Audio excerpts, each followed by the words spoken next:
they're losing money on that. That thing that looked really cool, everybody was hyped about it, love it, they're going to lose money doing that. Was it fun? Absolutely. But they lost money when they did that. That's not what success necessarily looks like. I think this podcast has officially the highest rate of baller statements that we've had so far. I love it. I'm Laila Ghambari. I'm the owner of Gilder Coffee Company in Portland, Oregon, and the 2014 United States Barista Champion. I'm running 3 cafes and a roastery, and I'm just figuring it out as I go. Work is not designed for mothers. Mothers generally stayed home with kids. The male ego is the worst part about the specialty coffee industry. I'm growing eyeballs inside of my body while I'm also doing the same exact thing that you are doing right now. And so running 3 cafes, to be quite honest, was honestly a piece of cake. I really don't think we need to learn how to make coffee. We need to learn how to run a business.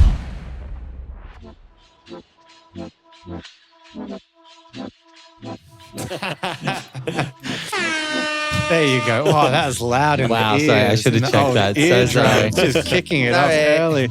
Oh, well, I guess, we can start off by saying, my name's Rowan Cook and I make coffee on the internet. Yeah, and I'm Ben Bicknell and I judge people who make coffee, but only at competitions. And together we are It's Just Coffee! The podcast for people who know it's never just coffee. Rowan, I've kind of Ben. always wanted to open a cafe. It's kind of been a dream of mine, but I've never quite got to the point of making it happen. You've worked in cafes a lot. Have you ever had that dream as well? No, I've had, look, I think everyone who's worked and loves coffee has always had that kind of romanticized vision of serving up people a coffee and doing that. But to be honest, I've watched a few people try to do it, and trying to work out the numbers of making it successful kind of terrify me a little bit. Yeah, there's definitely some fear there for me as well. It's just such a complex puzzle. And I've been around so many new cafe startups and around successful cafe operators and seen some of the positives and some of the painful fails. And I know that a lot of our listeners for the podcast are maybe going down a similar journey or have been considering it. So we really wanted today to get dive deep into that world of cafe ownership and when should you, when shouldn't you, and what does coffee ownership look like or cafe ownership look like. And it's so weird that we're doing that because our guest today has an amazing resume that taps into all those things that we just listed, which is amazing. They started their journey working at their father's cafe as a teenager. Then they went on to work at a bunch of amazing places. I'm talking about Barista, Ladro, Stumptown Coffee, Cherry Street. They were the 2014 US Barista Champion. No big deal, whatever. And now they're running their own Gilder Coffee Company. Welcome to the show, Laila Ghambari. Hi, guys. Welcome, Laila. Thanks for coming on the podcast. Thank you. And thanks for having me. I wanted to start this off with, just before the podcast started, I just had a look at the stories and saw Laila pop up in the stories. And the comments were, about to do a Cool Kid coffee podcast. So first of all, thank you so much. We made it. We're the cool kids. For calling us the Cool Kid Coffee Podcast. But then it also went on to say, having a morning might say some things I regret. So I am real excited to hear some spicy takes coming through. I just thought I'd promote that we are very on board with all of that coming through here today. Welcome to It's Just Coffee. You caught me at a good time. Yeah, where regrets are made live. We love it. Yes. But to start off, can I ask, because you're coming in from Portland, that's right? Portland in the US? Yep. What's your go-to morning coffee? I'm just a filter coffee person. Every morning I make filter coffee at home. Nothing that special. Are you doing batch brew or pour over? Yeah. At home I do a pour over. That's usually what I do. And then when I go in, we do the batch brew. It's hard not to drink too much coffee when you own a coffee shop. And there's this constant debate of do I just go in and get my coffee or do I make myself coffee? But I kind of like to make myself coffee every morning. So yeah, it's a nice thing to do. I've definitely gone into the pour over thing. Just because I'm finding if I drink espressos or that, I just have way too many in the day. And also, one of the perks of having this fantastic coffee podcast is and also having a World Barista Championship judge who has people giving him coffee all the time. I'm getting to drink some of the best coffees in the world at the moment. So I'm having a fantastic time getting to do a lot of that. To kick off where we start, look, a lot of people have their dream of owning their own coffee business. but aren't sure what that practically could kind of look like. Maybe opening a cafe feels like the only way that you can kind of do it. I guess, could you tell us a bit about your coffee ventures and what the different ways that people could approach starting a coffee company, like what that could be like? Yeah. I mean, to be quite honest, it was never my dream to open a coffee shop. It was never my dream to own a coffee company. This is just kind of where I ended up. And it's interesting how I ended up here because I didn't open a coffee shop. I bought an existing coffee company, which is something that I don't think a lot of people think is an option for them. But it was a really viable option for me because I had grown my coffee career. I had a really great career that I had grown. I was running multi-unit retail across the country and made a really good salary and had a mortgage and 3 kids. And so the idea of starting from the very beginning and kind of, having to trudge through the trenches of starting from scratch was a bit challenging. So the idea for me here was I could buy an existing business that already had a good amount of revenue so that I could pay myself what I needed to make in order to still survive as a family. So buying an existing business is one option that many people don't necessarily think about. But if you've grown your career and you are able to jump in that way, then that's something to be looking out for, is that businesses do go up for sale. I mean, I think a lot of people's goal is to run their company and eventually sell it. So that means businesses are for sale from time to time. Or a second generation business. If you can find a coffee shop that's maybe going out of business or they're done operating and you can step into an already existing space that was a coffee shop,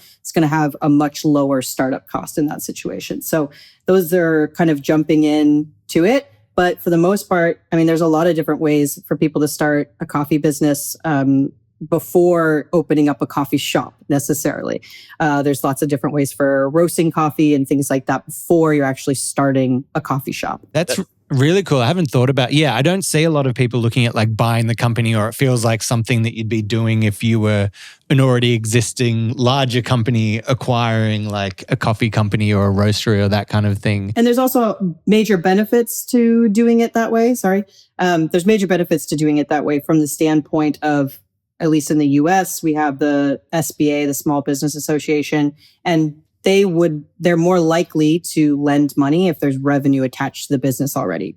So because it was already a revenue generating profitable business, it was easier for me to get the loan to purchase the business.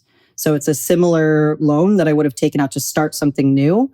But I was able to immediately start to pay back the loan because I had revenue attached to it. Well, that was going to be my next question. I was like, what stage do you think you'd need to be in your coffee career to be able to afford taking this kind of path? Like what level of like loan are you having to take out to run it? Well, so think about, this is how you sell a business. Okay. So usually when you're selling a business, what you're taking is about the last 3 years of profit and you're multiplying that based on your top line revenue. So how much money the business makes, say it's making $1 million, that might only get a 1 multiplier.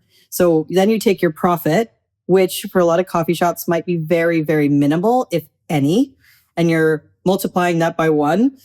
So it might end up being not a lot of money to buy an existing business. You're essentially doing an asset sale. So the equipment that's in the space, maybe a little bit of goodwill, but it doesn't have to be that much money. I've been really transparent with the purchase of my business, and they have 3 cafes and a roasting company, and they were making top line revenue a little over $2 million. And I bought the business for just over $800,000. So I had to take out a loan for about $600,000, and I had to put a 20% down payment down. Really, all the cash I needed up front was about $200,000, which is, you need more than that to build out a cafe. So, I'm going to be paying back that loan, but it actually wasn't that challenging of a purchase to make. And then I'm making revenue from day one. I'm paying myself a paycheck on day one, and I'm able to make the loan payments no problem and still have profit left over to reinvest in the business. Yeah, it's a really nice kind of mechanism and format, because I guess a lot of people who are starting up a cafe or want to jump from being like a barista or a cafe manager into being an owner, they kind of look at like what are the models there, and you've just detailed like 3 cafes and a roastery. It's a pretty extensive kind of model, but there's probably lots of other lower risk ways and more entry access, right? I'm just kind of thinking in terms of like coffee carts and like little CBD kind of like central city locations. I feel like CBD means something else in the US and in Australia. Just get lots of weed, district. We'll get some THC, we'll get some... diversify those revenue streams, I mean, very there you popular go. in Portland. Portland, it's an infused kind of game. Let's do coffee infused. There we go. I'm sure it's happening. It's happening out there. Yeah. But I think just in terms of like, if you're thinking about having a coffee business, what that coffee business is, think creatively, look around at like the size of those. And like, I guess like you're saying, Laila, is that how do you access them? Is it starting up a whole new thing, or is it buying pre-existing and taking over? Well, ideally from something when you're jumping in right from the start, you want it to be as low risk as possible so that you can easily back out with having lost a lot of money. So you want to do a low risk to get in. So starting off really small is the most ideal. So that's pop-ups, just to start to build. Essentially, you want to be able to prove your concept. So if you have the resume that shows that you understand this industry, you have the skill set, the knowledge of this industry you're trying to start a business in. And then you can prove the model by developing a brand, starting to do pop-ups, so maybe a mobile cart, things like that, where you can show that you are able to bring in revenue, you know how to run a business. That's where you're going to more likely get lending from either a bank, or even if you're looking for funding from family and friends, they might be less likely to invest in you if you've never done anything. But if you can show them with your own personal investment, I was able to start these pop-ups that were really low risk. I've proven that my brand and that people are going to show up. They may be more likely to invest in you. So proving the concept, even if it's a very small, low risk, is definitely going to be the best way to kind of dip your foot in there. So I reckon a lot of our listeners are probably sitting there going like, I'm excited about this, but am I really ready? Yeah. And so over, I guess, the decades, you've worked with a lot of cafe owners. You do consultancy now as well. What do you kind of scan when you're looking at someone who's talking about this? What are the signals you look for to go, yes, they are ready, or put the brakes on, do a little bit of homework? Yeah.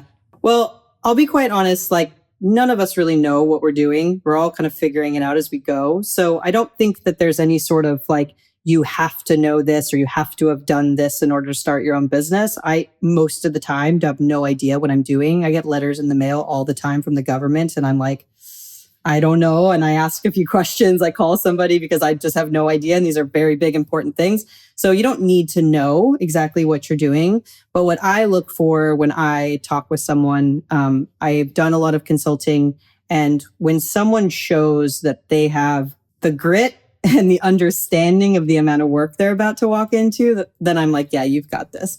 It is a lot of work. Working in a coffee shop is a lot of work and it's fun. Managing a coffee shop is a lot of work and it's fun. Owning a coffee shop is a lot more work. And sometimes it's not really that fun. And so when someone shows that they are, when they show that they understand what they're about to walk into, that they're ready to take on that challenge, that's when I feel like you're ready. To understand that you're about to work a lot more hours. Essentially you're going to take a pay cut and you're going to work a lot more hours. And you're going to grow your business and run it. And for my situation, I walked into a profitable business that I was able to do because I had the experience of running multi-unit retail. And so running 3 cafes, to be quite honest, when I first started, it was honestly a piece of cake because I had been running 12 cafes across the country for a larger company. And so it wasn't a big challenge for me. But for someone who's been working in a coffee shop or managing a coffee shop, running multi-unit retail would be a challenge. But running your own business comes with a lot more than just making coffee and, helping customers out and even just dealing with employees. There's a lot of other things. So as long as they are understanding of the amount of work that they have ahead of them, it's very rewarding work. If it's something you love, you're going to enjoy it, but it's a lot of work. So to me, it's just most about, are you ready to really dive into something that is very challenging and take the risk that it is? There's a real investment in building a brand, building a business that has more value. So like you said, kind of in the trenches, maybe taking a pay cut. It's not all cash flowing in, but the end goal has to be that you are building something that has more value than just a single kind of income. I feel like we're kindred spirits in the way that you kind of talk about like the I have no idea what I'm doing kind of thing. Because I don't know, I see some people that have like such a strong vision for what they want to accomplish, and sometimes that is incredible and sometimes it falls apart and doesn't work. I'm very much like, give something a go, get into it, and then as things evolve over time as you do it. Things start to grow and take shape themselves, and you can see as long as you're attentive to like where the paths are taking you, you can completely change and your business can grow as you do it. So there may be failures along the way, but it might direct you into a more profitable or enjoyable side of that business that you're doing. So I very much resonate with that kind of idea of just going for it sometimes. I mean, ultimately, I think what makes a really resilient business is adaptability, being able to pivot as things change and as your knowledge and you develop what you're doing. If you can pivot where you see the profit coming in, what's the most viable path for you, that's what builds resilience in a business. I think we all experienced that through COVID. Everyone needed to pivot. And if you weren't able to pivot, your business probably didn't survive. So as there's constant economic instabilities, we have to be able to recognize when it's time to try something new or pivot your business and look at, have at least enough knowledge in your business to know where the profitability is so that you can make those decisions with data behind it. Absolutely. Now, you kind of just touched on it, talking about starting a coffee business is, there's going to be a lot of work, but I've seen a lot of friends who were baristas that are kind of going into business management, and they've really struggled, not because they're not skilled in the space of coffee, but because of this mindset change of becoming the business owner. What changes need to happen before someone takes that step into being a business owner? One of the biggest shifts that you have to have in your mindset when you go from being a barista and then becoming a business owner, for me, what I always say is you have to recognize that you now have all of the responsibilities, but you also have all of the power. So you now have both of those things, which before you maybe had neither of those things, right? As the barista, you had work responsibilities, but you didn't have the business responsibilities. And you definitely didn't have the power. The business owner had the power to make those decisions. And now you hold both of those things. And to me, that is one of the biggest challenges that a new business owner has to kind of wrap their head around, is how they both hold the experiences of their team members, but also understand that they have responsibilities, fiscal responsibilities to banks and their business partners and so on and so forth. And navigating how to hold both of those things is really, really challenging. And it takes a lot of time and practice in some ways. So you're not going to be good at it from the very start. But that was a really big mind shift for me, was recognizing that I held both of those things that I didn't hold before. Yeah, that is it's a small but very significant shift, because if you've never had to hold that kind of responsibility and the decision making, like if you don't make the decisions, no one will. That's kind of it's almost like that. What is it, like the hospitality sixth sense, where you're kind of going, oh, there's a table over there that needs cleaning. There's someone over there that needs serving. It's like you build up this like peripheral awareness of all of these tasks and skills that need for the cafe to operate smoothly. It's almost you need those peripheral vision as a business owner to go, oh, how's that budget tracking over there? And when are those next bills coming in? And have we got the rostering down and onboarded those people? Yeah. So I guess in that same space, are there any particular skills that you think like an aspiring owner should really try and develop to prepare for that kind of diving into that space? This is one of my more controversial things that I've said, but I really don't think we need to learn how to make coffee. We need to learn how to run a business. That's what's going to make you a good business owner. We need to be learning leadership skills, and you need to learn business skills. So if you don't know what a profit and loss statement is and how to manage a budget and what your cost of goods are and how to price for the right profit margin and so on and so forth, your business is not going to be successful. And ultimately, why it's important to me to talk about these things is because I want these small businesses to be successful. If you're someone who doesn't really like corporate coffee, then the best thing that we can do is support small independent businesses, and them being successful requires us to teach this information. So I teach P&L classes all the time because I think it's something that is really important. It's actually something I share with my team. I go over our profit and loss statement at least quarterly and annually, and when I can monthly, so that people understand in my business what's happening all the time. I think that transparency allows for them to become more capable if they want to run their own coffee shop or be a manager or anything like that. They have that information. I didn't learn what a profit and loss statement was until I took on the director of retail position for Stumptown, and I was managing 12 cafes across the country. I had no idea what it was. Like, surprise. I learned very quickly what it was. And thankfully, I understood business enough that it came pretty naturally. But now, for me, I live and die by my P&L. I have to know what's happening in my business or I can't make decisions. It's completely flying blind if you don't know where money is going in and coming out from your business. So those skill sets are far more important than making coffee. What's most important is knowing how to lead a team of people, because you are now a people leader, which I think is one of the most challenging jobs that anyone can do, is be a people leader. And you have to keep your business viable. I mean, you have a responsibility now to keep your doors open. And so how do you keep those doors open? When you start to lose money, which I've shared my own profit and loss statement from Q4 of the first year I owned the business versus now. And that year, I think in Q4, I probably lost over $50,000 in that quarter. And now I'm making that same amount. So it takes time, and you have to learn, and you're going to make, mistakes, but the faster you can learn, the more viable your business is going to be. If you lose too much money for too long, you're not going to survive. There's not really a way to dig out of a hole like that unless you take on more debt, which is more stress, and so on and so forth. So if you can learn those skill sets before you jump into the business, then there's really no reason that your business can't be viable as long as something catastrophic doesn't happen, if you know how to change and pivot when things start to go wrong. Don't go anywhere. We're going to have a quick word from one of our sponsors, Apax Lab. Elevate your coffee experience with Apax Lab mineral concentrates. Apax Lab's precision-engineered formulas, including tonic, jam, and lilac, are designed to enhance the coffee's natural flavors. Not going to change it, it's just going to enhance it. It's going to bring out the vibrant acidity, the rich sweetness, or if you use lilac, it might bring out those delicate floral notes that you've been looking for. Trusted by world-class cafes and even barista champions, Apax Lab helps you unlock your coffee's full potential. Discover more at apaxlab.com. Wait, where was that again, Sonam? The internet. Oh, okay. Thought I was going to say the website. Thanks.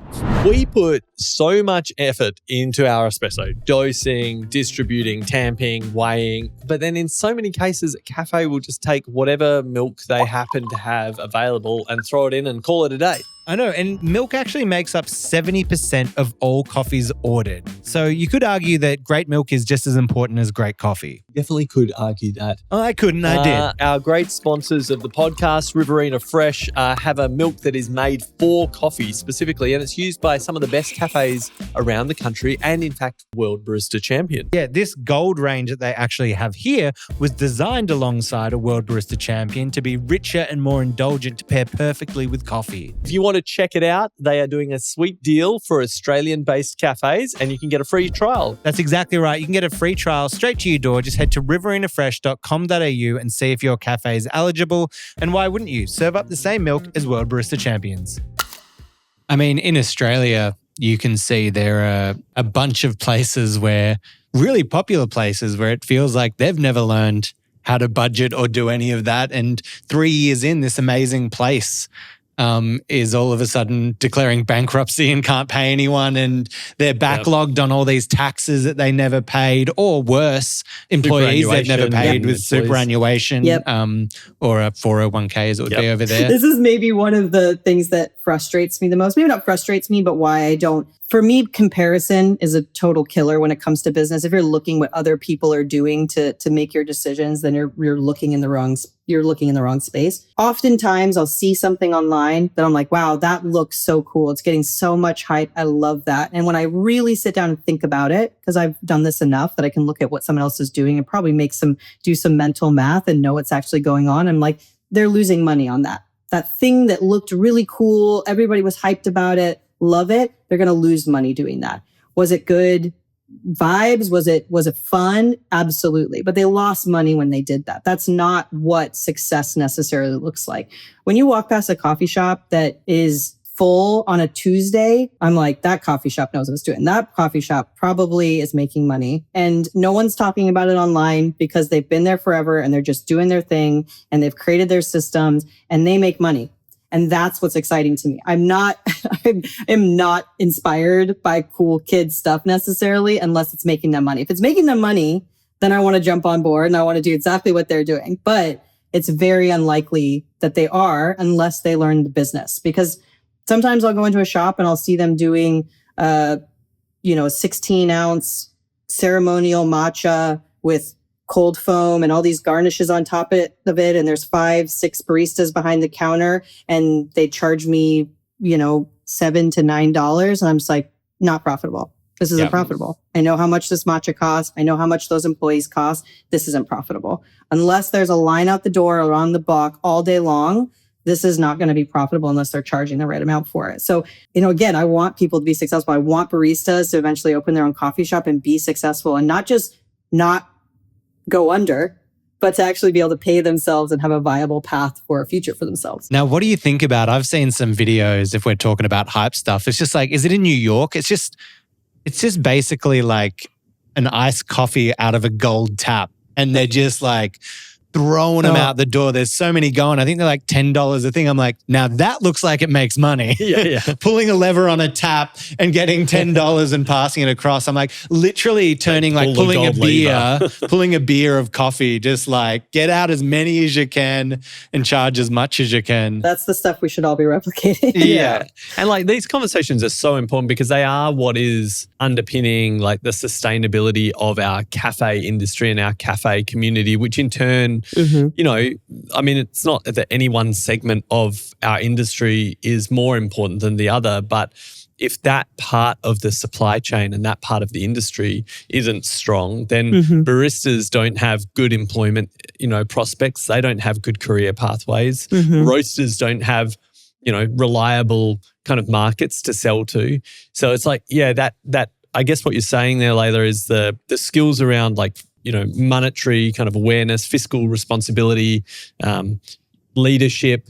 And one thing that I think we've also talked a lot about on previous episodes is almost that cultural kind of space, which kind of plays into the leadership and into the purpose of doing your cafe is kind of like, what am I trying to build here as a bigger picture, and threading all of that together so that it actually works. I think it's if we can support more of that, I think the whole industry will be a bit healthier. Yeah. This is just quickly is a bit of a broad statement, but just it sounds so cool. I feel like I need to bring it up. You just taking part in the James Beard Women's Entrepreneurial Leadership Program. Yeah. I just had to ask, like, what from that experience have you taken away? Like, what's a new learning maybe that you could share with our audience that's been great from that? Yeah, that program was a pretty incredible opportunity. I applied for that, not really knowing what exactly it was going to look like.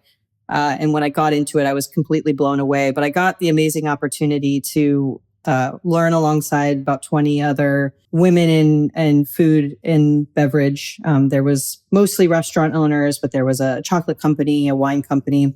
And it was through Cornell School of Hotels and Hospitality. So it was, through Cornell, which is a pretty prestigious school for that trade. And so all the instructors were incredibly knowledgeable and we talked about everything. But I think the thing that I gained the most from that experience was actually getting to be with the other 20 women who are also doing this day to day. I found that as a business owner, what I actually learned the most from is other people that are doing this and having the network of people to call and ask questions to. And when you're feeling overwhelmed and then you talk to someone and they're also feeling overwhelmed by the same problems and you're like, okay, I'm not alone. That's really, really important because sometimes it can be, especially as a business owner, I own my business by myself. I'm the only owner of this business. And so I don't talk to my employees about the challenges of owning a business. That doesn't feel appropriate for me to do that. And so who do I talk to about these types of things? I talk to other women who are also owning their businesses and experiencing those same things. We can talk about those things together and figure out the ways to resolve them, or this worked for them, and so I can try that. Or, I mean, I have a group of girls in Portland that we all own coffee shops, and we literally will send our Cintas bill to each other and say, hey, what are your rates? I want to know what you're getting. And we will help each other out in that way. That network is pretty incredible. And for me, I've invested a lot of energy into the specialty coffee industry, and it's been very, very rewarding for me as I've built my network and my career in this industry. And as I think bigger and think long-term for my business, I don't want it to just be about coffee. And so specialty food and beverage and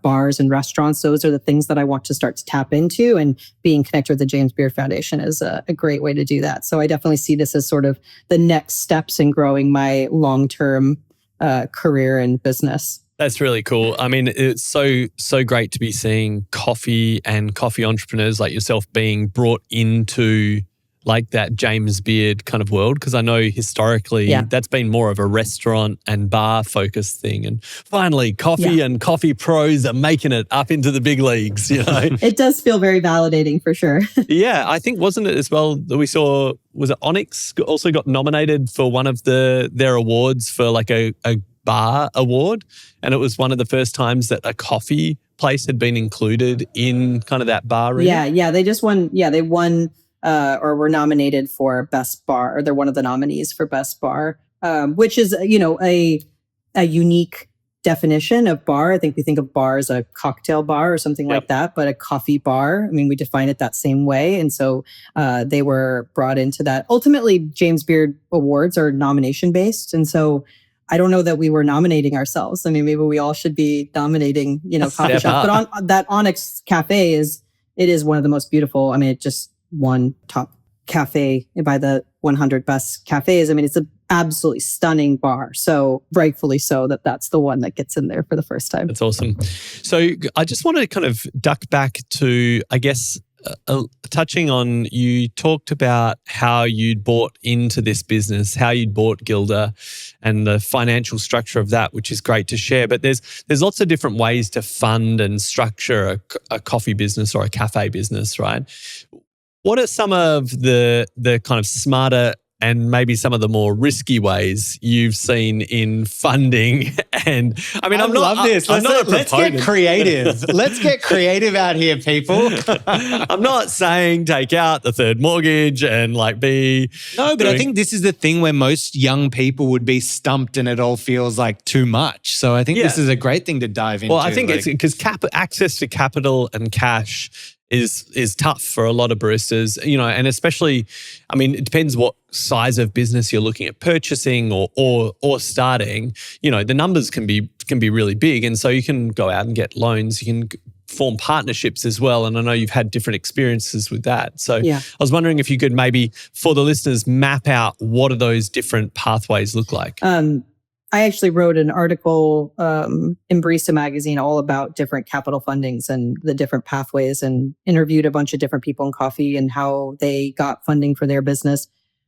For me personally, there's a number of different ways, and there's ways that I found personally to be better than others, and then ways that after being in the James Beard program and talking with 20 other women that have had different sort of pathways, I think there's some that have risen to the top as try to avoid those as much as possible and try this first and so on.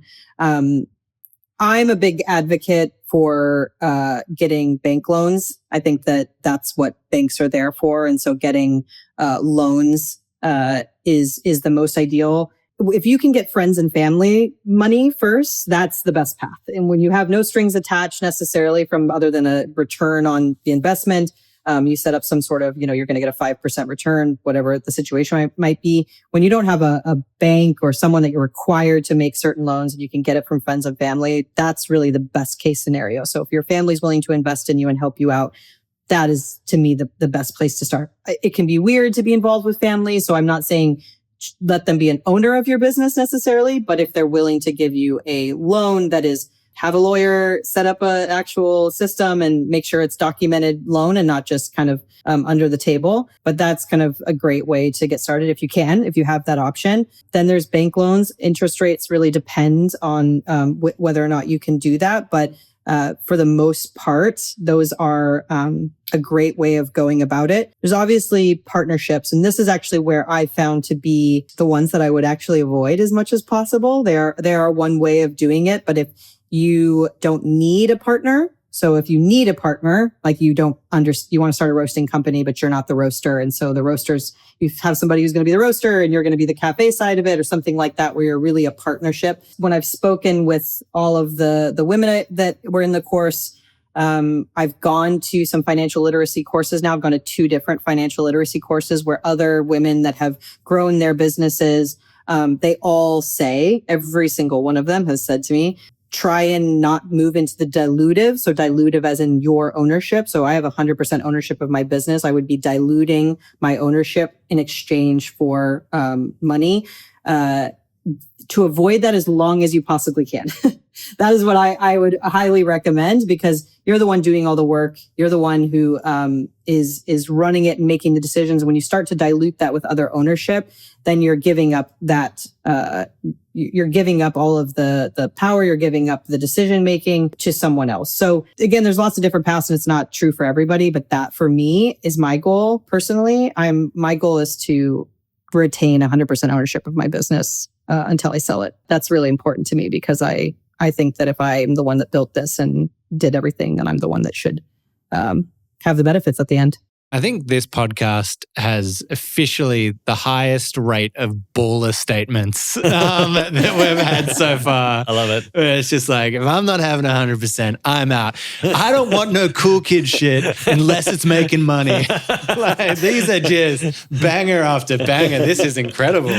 But I mean, I think ultimately one of the things that is really important is knowing why you're in business. If your why of what you're doing is because you want to have fun and you want to make coffee and you want to make really good coffee and just enjoy yourself, then everything I'm saying probably is not really for you. My why is to build upon a legacy, my family's business. My father was an immigrant from Iran. He started a business and he's employed lots of people and made a huge impact on the Seattle community. And my goal is to continue to build on that legacy and being a positive impact as a small business in my community. But it's also about financial freedom. And my goal is to build generational wealth for my children and to have freedom to make decisions and spend my time, how I want to spend my time. I define success quite different than other people might. Like, it's not about how much I did. It's actually how little I did. If I'm not doing much, then I feel successful.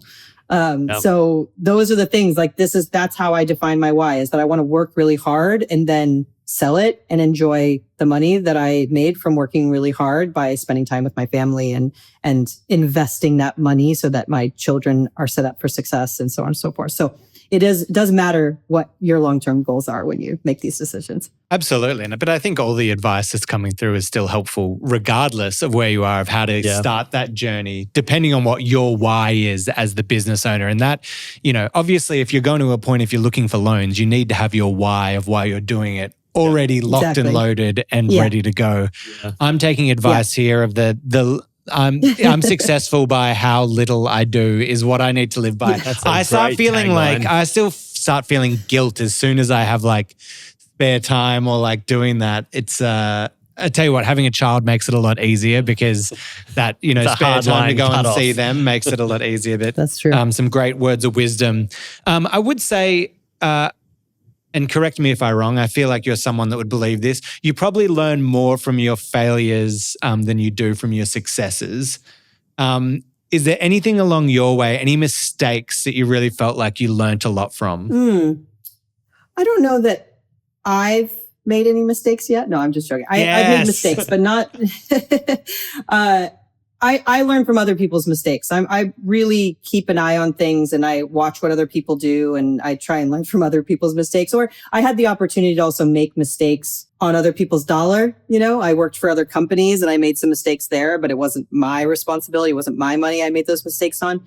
One of the things that I always advise people is that everything takes time, but everything can happen in phases. When you're a barista, you know a lot, right? We know what great coffee looks like. We know what the best equipment is. We know, what we think a barista should get paid, and we want to make sure that when we're going to start a business, we're going to do things differently, and we're going to pay them the most, and we're going to have the benefits, and we're going to do all this stuff. And you kind of have this I've seen everything out there, and I want to do the best version of all of the good things. That's kind of like what we walk into. It's like we know too much, right? But you can't do all of that from the start. You have to go slowly in order to build a long-standing, sustainable business. You have to make small decisions and build upon that. And sometimes the thing that you want to do, you really can't do it for 3 years. And that can be really hard. And that is something that I would say I have made mistakes on, is I walked into my business saying, this is how I'm going to do things. I came from Stumptown Coffee Roasters, a very large business that had lots of great benefits. And I modeled a lot of what I do in my tiny little coffee company off of what they were doing. And I have PTO, and I have healthcare, and I have an IRA match, and I'll have a lot of benefits for my employees. Those are really, really expensive. Those are very, very expensive. Do they feel good? Yes. And are they important? Yes. And it's my goal as a business to be financially secure enough to continue to invest in my team. But if I walked in on day one of my business, I bought an existing business that was already successful, so that was different. But if I tried to do that as a single coffee shop, I would fail instantly, because there isn't money to do those things. You aren't going to make money. I think the goal that I try and say to people is that within 18 months, you have your return on your investment in top line revenue. It takes time to just be able to do what you want to do. I pay $8,000 a month just in a loan payment. More than that, $11,000 a month just in a loan payment. So even though we're profitable, we have money, I have other things I have to spend that money on. So I think it is a challenge to see what you want and to recognize that you can have that. It's just going to take time. And that's one of the benefits of having the network that I have, is that I'm able to talk to my friends who have been doing this for 10 years. And they're doing things where I'm like, I want to be doing that. And then I remember I'm in year 1.5. They're in year 10. I'll get there eventually. In year 10, I hope I'm far surpassed that. I hope I get there in year 5. But that's still a long ways away from now. So the mistake is trying to do too much too early, and without maybe the visibility of what the implications on your P&L are going to be. Exactly. Today's episode is sponsored by our friends over at Marco Beverage Systems. I tell you what, baristas are the unsung heroes. They get absolutely slammed every single day. It's true. They do. They get hammered. And you know what? We've just accepted that standing there steaming jug after jug after jug of milk is just kind of part of the deal. Marco is trying to remove some of that daily slog from the cafe for baristas. They are. They have designed the Milk Pal. The Milk Pal! Yeah, it's pretty sweet. At the push of a button, you can get hot milk, hot foam, cold foam. Oh, that's sick. So you can just pour it straight out. Yeah, you choose the exact texture you want and the volume you need, and away you go. Oh, that's perfect. It also does it, though, with alternative milk and dairy, whatever you're using. And the best part is, as you said, no waste. You're not tipping milk down the drain and just wasting money. Never a good thing. And it gives baristas the time to do the things that they actually want to do, not just stuck behind a steam wand. So if it sounds like a good fit for your business, go check out marcobeveragesystems.com, learn a little bit more about it, maybe find your new Milk Pal. This is basically a love letter to P&Ls, I feel like, this episode. Also, just logging another baller statement. I don't make mistakes. I learn off other people's mistakes. It's so good. Oh, my goodness. Just dropping it. Laila, you are mum to 3 young children. Did kind of, and I don't know how, the timing of these things, but did becoming a mum or being a mum change kind of how you wanted to approach business ownership? Oh, yeah. It changed everything. I think people ask, what are the barriers for mothers in the coffee industry? And to be quite honest, work is not designed for mothers. So all of it is a barrier, in my opinion. We grew up, or, our previous generations, mothers generally stayed home with the kids and the husband worked. And so now we have children and raise children and work full-time jobs.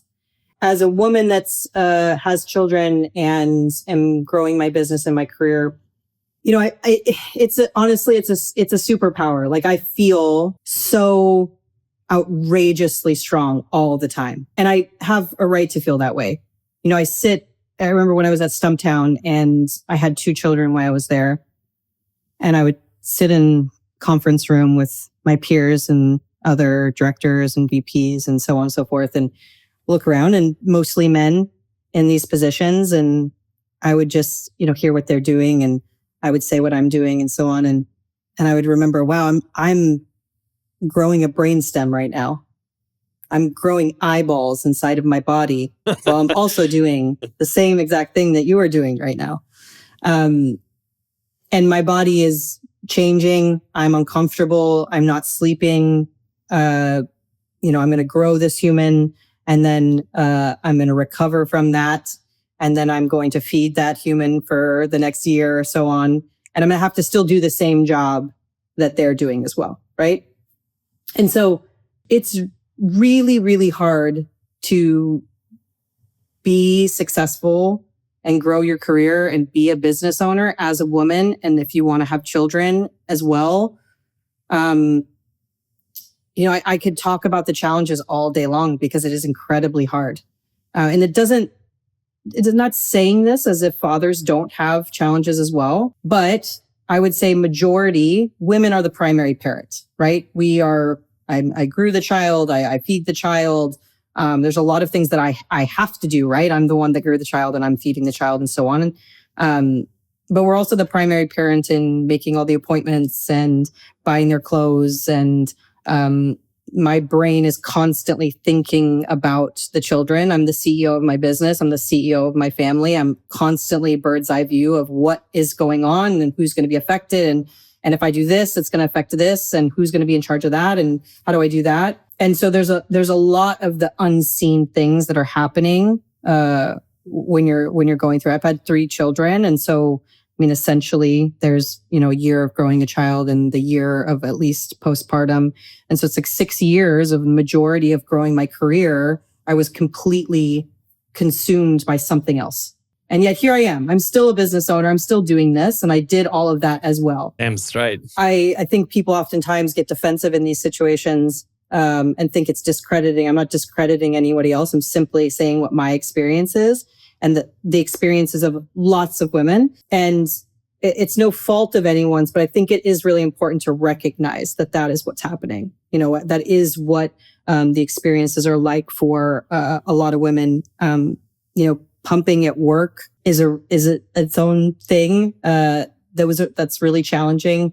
We're all not getting any sleep, but I haven't gotten sleep in 10 years, and it's something I still am able to show up to work and do my job and be as compassionate and vulnerable of a leader as I possibly can. And that's actually my greatest strength, to be honest, I think, is that being a mom has allowed me to be a really vulnerable person. And I am open and honest about these things with my team about when I have challenges and so on. But I also extend that same grace to them as well, because I know that I'm going through this as a mother. They may be going through this as whatever their situation is, and we all deserve that grace. And so as challenging it is, I also think it's a pretty incredible superpower.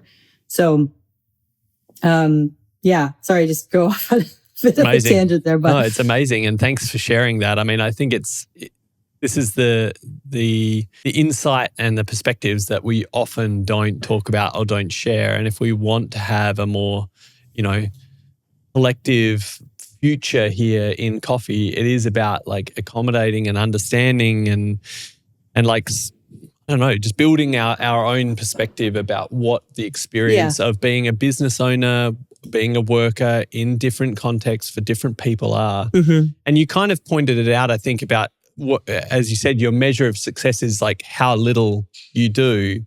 And that feels like it's very connected with what you're saying here about, because that allows you to have this much more, other hugely significant part of your life.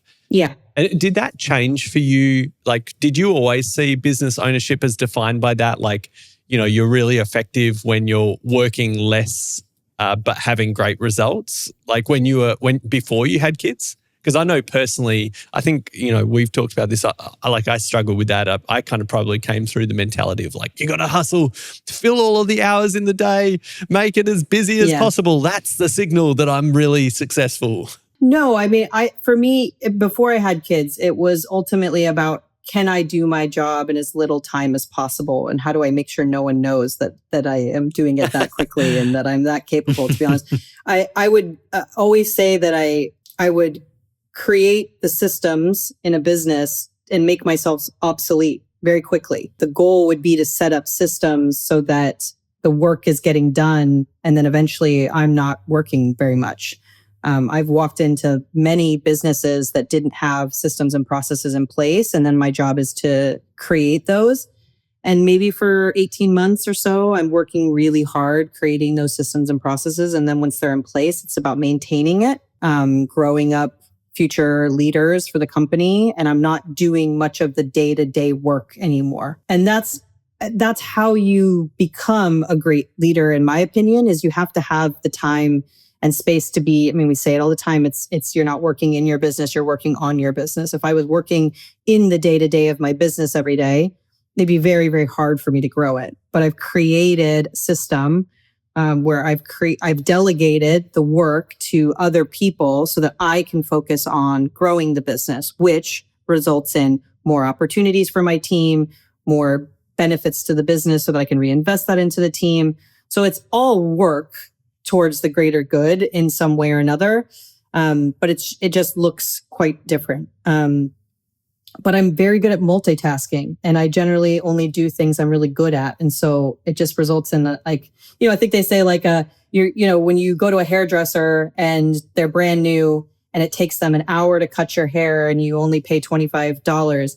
And then you go to a really good hairstylist that can do it in 25 minutes and you're going to pay them $200. It's not about the time, it's about the result. So I can get the results in much less time because I have 20 plus years of experience in this industry.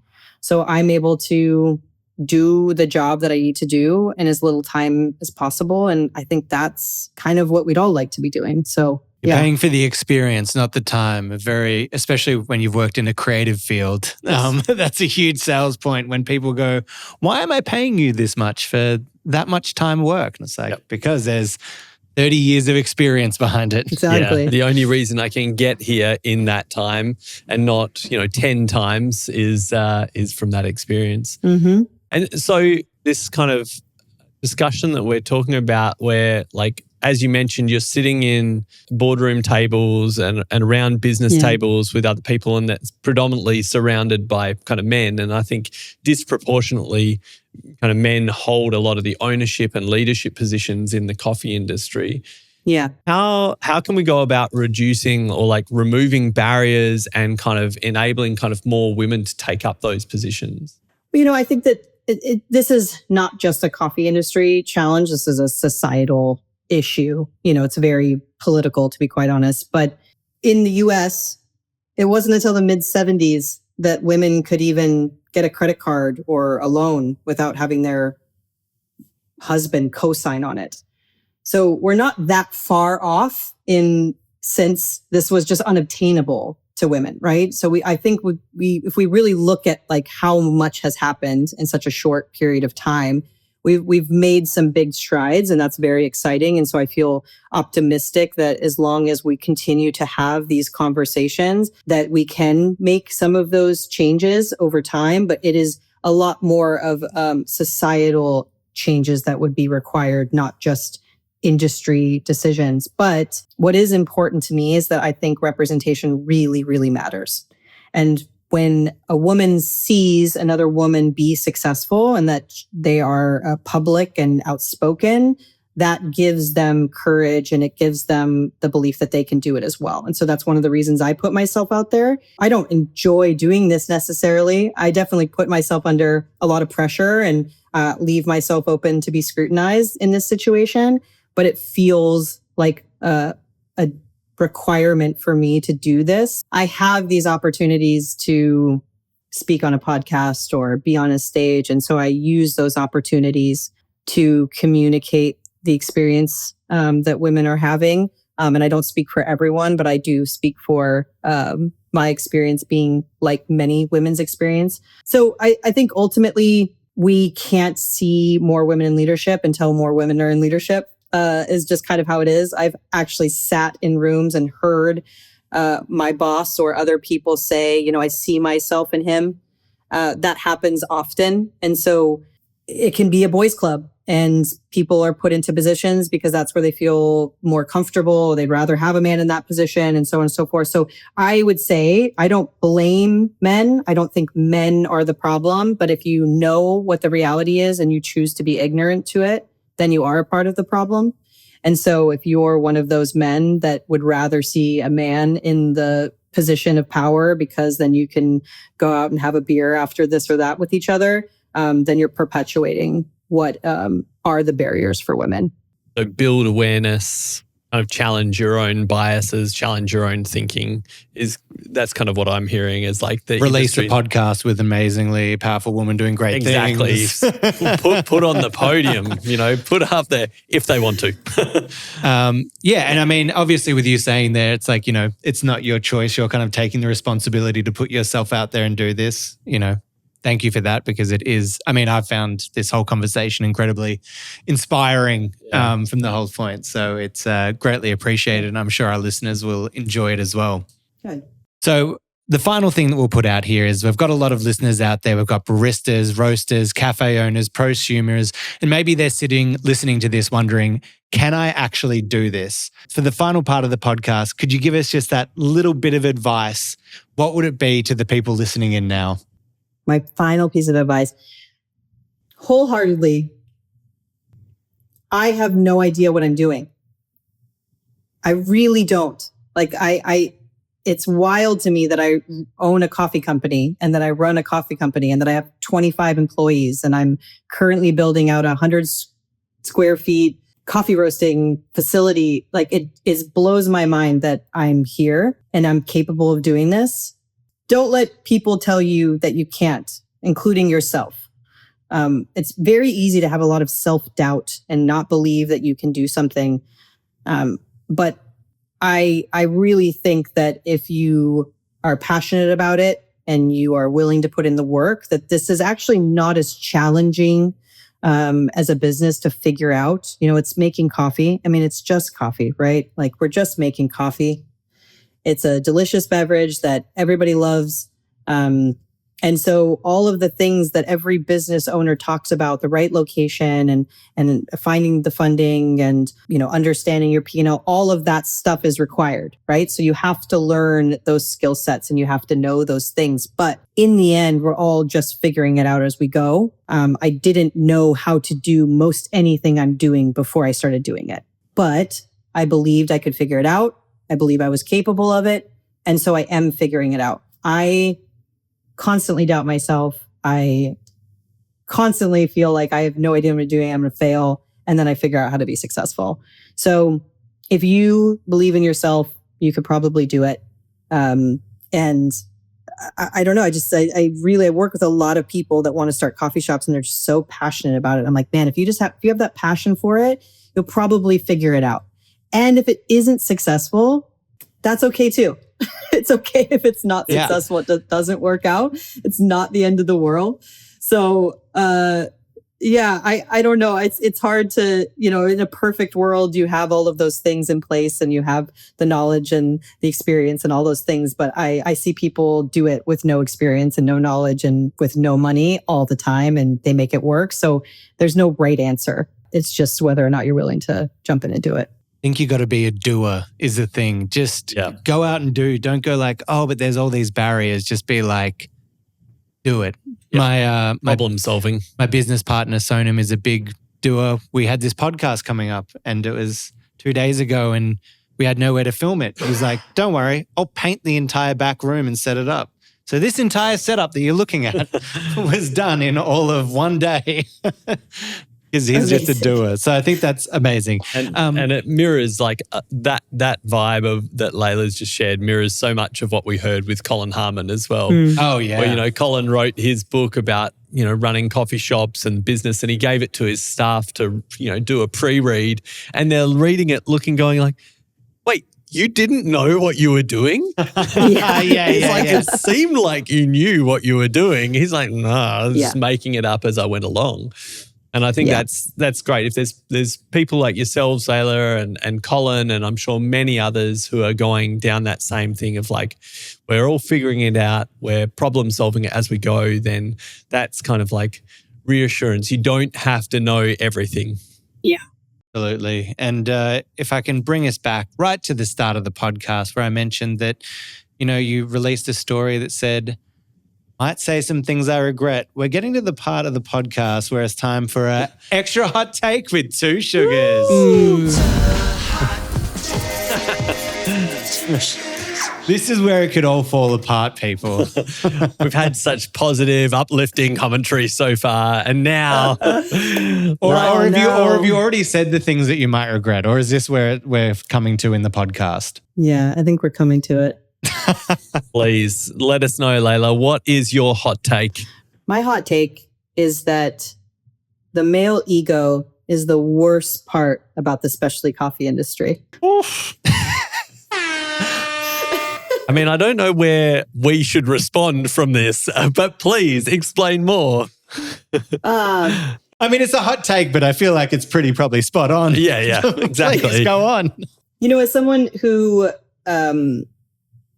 was a barista competitor and has had a chance to experience what winning the US competition was like and going on to the world competitions. And I remember sitting in the audience in Amsterdam when Aga won, first time a woman won the World Barista Championship, and I sobbed my eyes out. The society, again, I go back to how this is a societal norm, right? But men are raised to be competitive and to be, dominant, and competitions tend to be something that they're just more comfortable in. And so we see more male competitors in all of the coffee competitions. And when we don't see other women, it can be uninviting to women. It can seem, to be quite honest, not safe for women to be in a co-ed sport like these competitions are. And so they're mostly men winning the competitions. And so that's who we see as the champions across the board. And then the equipment companies choose to sponsor and have them be the representative of the coffee equipment companies. And so then all of these male champions are now representing all of these coffee equipment companies. And they're the ones that get a chance to speak at the conferences and to be on the podcasts and all of those things. And so what we see is men being represented in all things coffee. So if I want to learn about coffee, I'm going to learn from equipment and watch a podcast and then listen to this video or watch this or that, I'm going to see mostly men in these positions of authority, of power. And whatever they're talking about, we're kind of talking about amongst each other. And I've worked really hard in my life personally to decentralize the male experience and centralize my own experience and what I care about and what affects me. And when I do that, I start talking about things that are quite different. I'm not arguing co-ferments or what producer's coffee is selling for the highest price. I am talking about the experiences of my employees and what sort of benefits will most impact their life and how I can get involved in local politics that support small businesses and how I can be a great leader and a great mom and be an asset to my local community. And so why I say it's the worst part of the coffee industry is because I think it ends up resulting in us being very hyper-focused on things that maybe are not the most important thing to be talking about. A little monoculture of thought and kind of business practice. Yeah.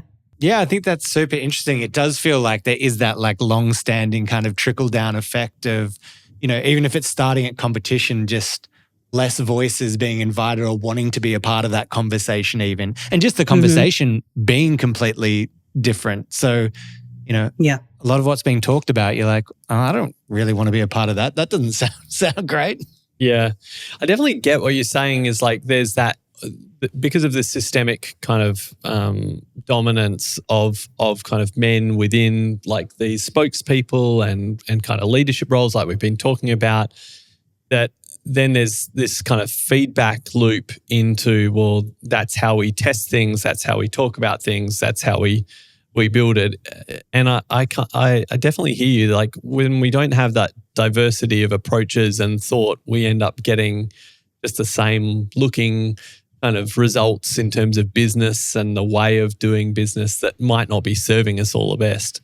So yeah, I get you on the male ego front, and we gotta just check ourselves, right? And I think this is, it's always the interesting thing. We probably don't want to get too far down the politics of this, but it's good to do it. Is like, how do we change these systems? How do we upset these? And that's why I was asking you about like, how do we as an industry kind of reduce barriers or do this? And I guess like it's like taking proactive steps to shifting that, making decisions and checking our own kind of biases and checking that to kind of go, well, there's huge amounts of skilled people out there, but they don't always get the same visibility and opportunity. Is it my own bias that's like closing that down? Are there ways that we can shift that imbalance, that people might not get access to more, financial access, financial literacy, leadership opportunities? Does it even all have to be framed in the same way? Can we just kind of break that up? Big one just feels like getting the voices out there, right? Getting that kind of opportunity to have those different conversations that people want to listen to. Representation you were talking about. Yeah. I love it. That wasn't that spicy, but maybe it is kind of a little spicy to some of our listeners. I think I'm on board. But we can shift it as well to sharing some of the love out there. We have a little segment at the end here, a bit of moment to shout out to someone in the coffee industry. Can I just go back a sec? Oh, yeah. I had a quick hot take myself. Oh, sorry. I cut off your hot take. More spiciness. Co-ferments. No, let's get to your segment. No. I don't have a co-ferment hot take. It's a joke. I was just playing into the males yelling about co-ferments. Please go on to the next very heartwarming segment. Let's share some love out there. Laila, is there anyone that you want to give a shout out to in the industry who deserves a bit more of a spotlight on them? I guess I don't have one individual person, but I do want to shout out just some of the incredible women who own coffee companies in Portland that have been sort of the people that I turn to and look up to. Catherine from Upper Left and Katie from Prince Coffee are both two women that I've watched grow their businesses and have been huge mentors and supports for me. Kim Dam of Portland Café. It's a Vietnamese coffee company. Is just like such a force in building an empire in Portland that I find so inspiring. And honestly, all the women that were in my WELL program through the James Beard Foundation, all just incredible women building really amazing food and beverage companies that are just continually investing in themselves and the industry to learn and grow, and all have been such incredible support, since I just don't feel like I could do what I'm doing without having all of them. So shout out to all of them. Beautiful. So good. Shout out to everyone there.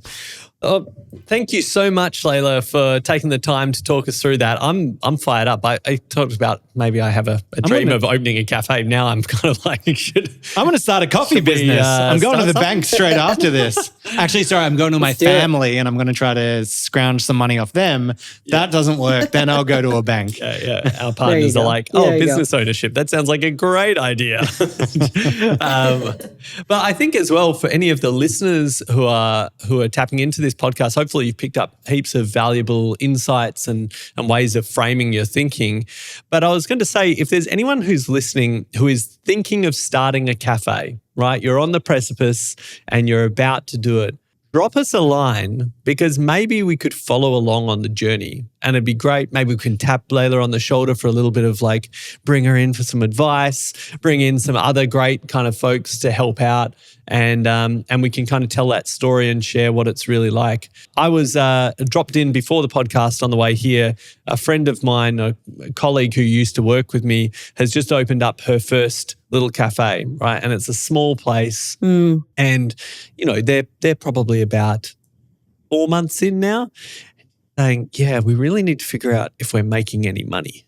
And she's like, we're in here a lot and it's great. And it's fun, but we're in here all the time. And it's like a owner-operator, 2 people, you know, small thing.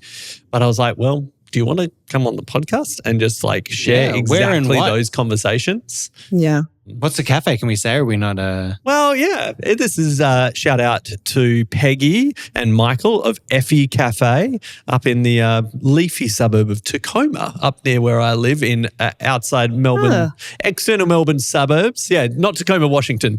It's Tacoma, Australia. But, you know, Washington, I just realized that. Not quite as leafy. But, yeah, doing a great job. People are loving it. The coffee's obviously tasting great. Peggy's a gun on the espresso machine. But it's that business visibility and experience and comfort of like, what should we be looking at? You know, we'll tap them in and maybe they can come along and share their experience. Amazing. Well, Laila, thank you so much for joining us. Now, for our listeners, where can they find you? Because you both have your personal account and your business account there. You're doing some behind the scenes stuff on your personal, which is great to follow. Yeah, I'd love if they followed me on my personal account. Laila Ghambari is the Instagram handle, and you can find Gilder Coffee through that.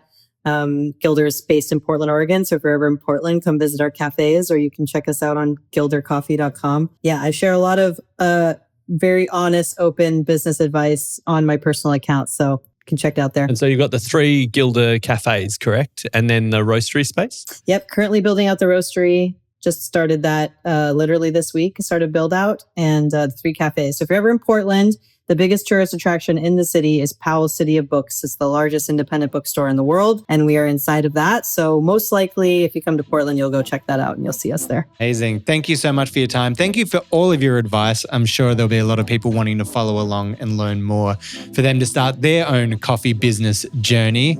If you have any questions for us or want to reach out, you can hit us at hello@itsjustcoffeepod.com, or you can find us on the socials, It's Just Coffee Podcast, for everything happening there.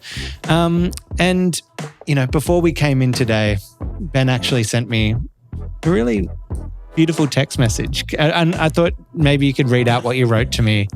I don't know what you're talking about here, but it might have been like, if I ever opened a coffee shop, it'd only be with you, Rowan. Oh my God, that's so beautiful. You're so loving. Thank you so much for joining us. Bad decision. Bad decision. Partnerships. I was going to ask, what about partnerships in podcasts? Is that a red flag? Should I cross that one out? Ben, I'm sorry. I got some hard news. I'm out. All right, we'll see you next week, guys. Thank you. Woo.